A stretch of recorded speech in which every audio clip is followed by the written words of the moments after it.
Sa tagal at dami ng Pangulong nanirahan sa Malacanang, nababalot na rin ang kwentong kababalaghan ng palasyo. Maging si Pangulong Ferdinand R. Marcos Jr. hindi pinatawad ng katatakutan. May detalye si Kenneth Pasyente. Undas na naman po, panahon ng paggunita sa mga yumao nating mahal sa buhay. At tuwing panahon na ito, ay hindi rin nawawala ang mga kwentong kababalaghan at katatakutan o yung mga tinatawag na supernatural.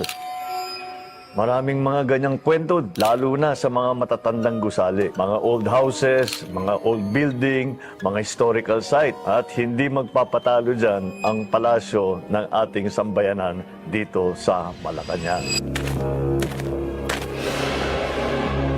Undas na. Kaya ang mga kwentong kababalaghan, nagsusulputan na naman.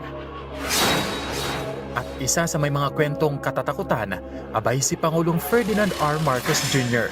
kung saan ang kanyang makapanindig balahibong karanasan ay nangyari mismo sa Malacanang.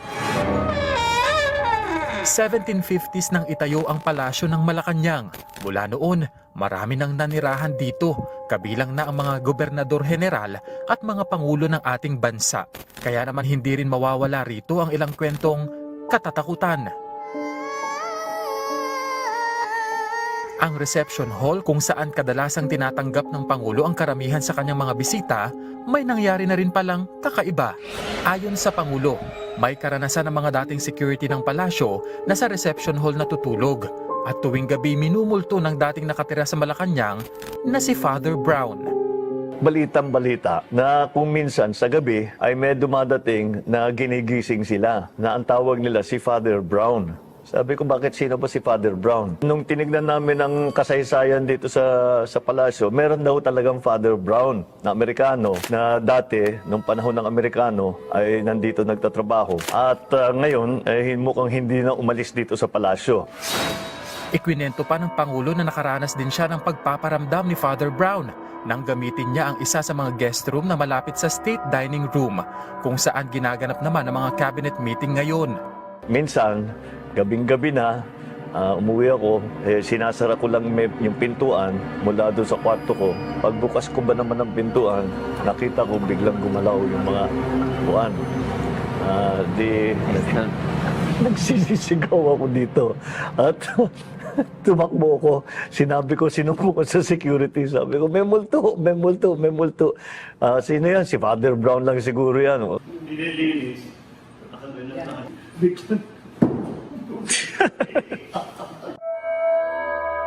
May mga pagkakataon din anyang tila may gumagalaw sa mga chandelier sa palasyo.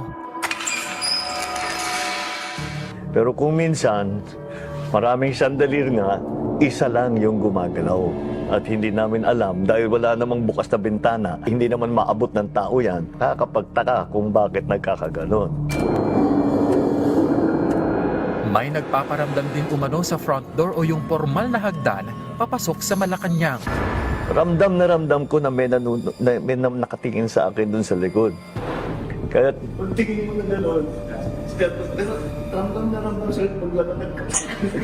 Tinitignan ko pinalabas. Patras tuloy ako paakyat dahil nakakatakot dahil alam ko na talagang alam niyo naman kung minsan pag naglalakad ka, manaramdaman mo pag may nakatingin sa'yo, yung may sumusunod sa'yo. Ganun ang pakiramdam ko. Paglilinaw naman ng Pangulo na wala namang nasaktan sa mga karanasang ito.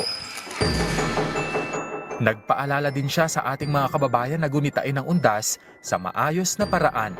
Panatilihing malinis ang ating mga sementeryo at ingatan ang inyong mga kagamitan. At kung meron man bibisita sa inyong mga multo, kumustahin ninyo para sa akin.